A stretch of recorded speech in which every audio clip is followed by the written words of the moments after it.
Shalom, berjumpa kembali dengan saya dalam program Pastoral Message You'll Never Be Lonely jilid 1 dengan judul Lubang Seukuran Tuhan. Bacaan firman Tuhan Mazmur 63 ayat 1 mengatakan, Mazmur Daud ketika ia di padang gurun Yehuda. Ya Allah, Engkaulah Allahku, aku mencari Engkau, jiwaku haus kepadamu, tubuhku rindu kepadamu, seperti tanah yang kering, tandus tiada berair. Setiap orang pasti mempunyai rasa sakit atau lapar yang ingin mereka sembuhkan dan puaskan. Karena itu orang akan mencari solusi yang dia butuhkan. Izinkan saya memberi sebuah ilustrasi yang saya sebut sebagai lubang seukuran Tuhan di dalam hati.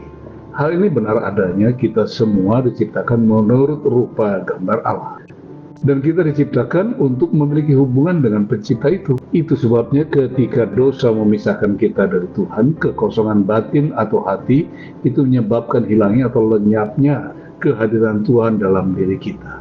Dan ini menimbulkan rasa hampa yang tidak pernah terpuaskan, yang selanjutnya akan menyeret kita pada pengembaraan di belantara pencarian tanpa ujung. 3 pokok renungan. Yang pertama, kesunyian dan kehampaan yang paling menyiksa.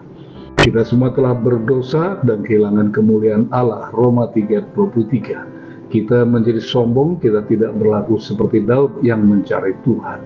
Kita malah berusaha mencari dan mengisi kekosongan itu dengan berbagai pencapaian sekuler, sehingga kita hanya memikirkan hal-hal yang sementara dan duniawi, yang mana hasil akhirnya tidak pernah bisa memuaskan kita.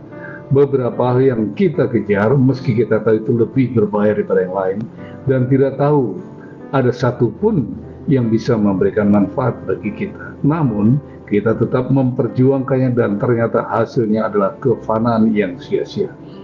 Pengkhotbah 1:2 mengatakan, kesia-siaan belaka, kata pengkhotbah, kesia-siaan belaka, segala sesuatu adalah kesia-siaan. Tidak demikian halnya dengan Daud, dia mencari Allah. Mazmur 63:1 mengungkapkan, Ya Allah, Engkaulah Allahku, aku mencari Engkau, jiwaku haus kepadamu, tubuhku rindu kepadamu, seperti tanah yang kering, tandus tiada berair. Dia memacu dirinya sendiri untuk menemukan pemuasan batin yang sejati, yaitu mencari Allah. Sebab dia menyadari bahwasanya hanya Tuhan sajalah yang dapat mengisi lubang seukuran Tuhan. Pokok renungan kedua, penemuan terbesar sepanjang sejarah pengembaraan.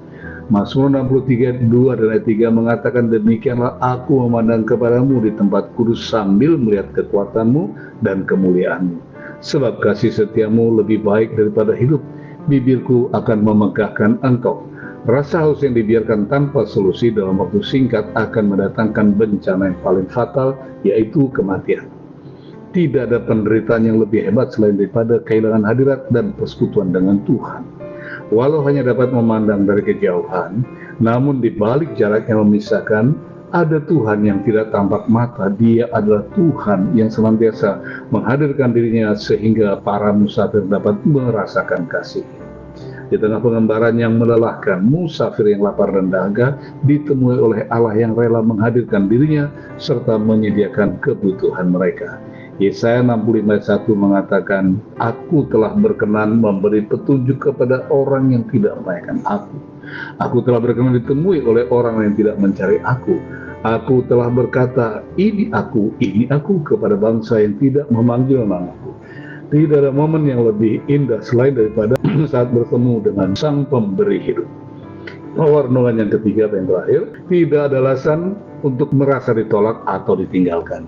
Mazmur 63 ayat 4 mengatakan, demikianlah aku memuji Engkau seumur hidupku dan menaikkan tanganku demi nama-Mu. Dalam kesendirian akibat dosa yang kita lakukan, Allah tidak pernah membiarkan, apalagi meninggalkan kita. Justru Dialah yang mencari dan menemukan kita yang terkubur di balik timbunan dosa. Dalam ketidakberdayaan dan ketidaklayakan kita, Tuhan juga yang mengangkat kita dari lubang maut. Tuhan tahu dari jurang maut kita tidak mungkin orang dapat naik dan menjumpai Allah di tempat kudusnya.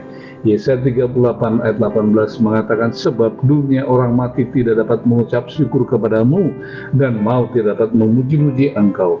Orang-orang yang turun ke liang kubur tidak menanti-nantikan akan kesetiaan. Tetapi sebaliknya, Justru Tuhanlah yang turun ke dalam jurang maut untuk melepaskan mereka yang menaruh harap kepadanya, seperti tertulis dalam kitab Yunus pasal yang kedua ayat 2 mengatakan, katanya, dalam kesusahan aku berseru kepada Tuhan, dan ia menjawab aku. Dari tengah-tengah dunia orang mati aku berteriak, dan kau dengarkan suaraku. Kristus senantiasa ada bagi mereka yang percaya. Saya tutup dengan 3 closing statement. Yang pertama, langkah bijak di tengah kesendirian dan keheningan batin adalah berseru dan memanggil namanya. Ayub pasal 5 ayat 8 dan 9 mengatakan, tetapi aku akan mencari Allah, dan kepadalah aku akan mengadukan perkaraku. Ia melakukan perbuatan-perbuatan besar dan yang tak terduga, serta keajaiban-keajaiban yang tak terbilang banyak. Setiap orang bisa gagal menemukan apa yang diinginkan, namun Tuhan tidak pernah gagal atas kita. Yohanes 15 ayat 16, bukan kamu yang memilih aku, tapi akulah yang telah memilih kamu, dan aku telah menetapkan kamu supaya kamu pergi dan menghasilkan buah, dan buahmu itu tetap, supaya apa yang kau minta pada Bapa dalam namaku diberikannya kepadamu. Closing statement yang terakhir, dalam segala kemalangan yang menimpa, Tuhan tidak pernah alpa, namun Dia senantiasa ada untuk kita.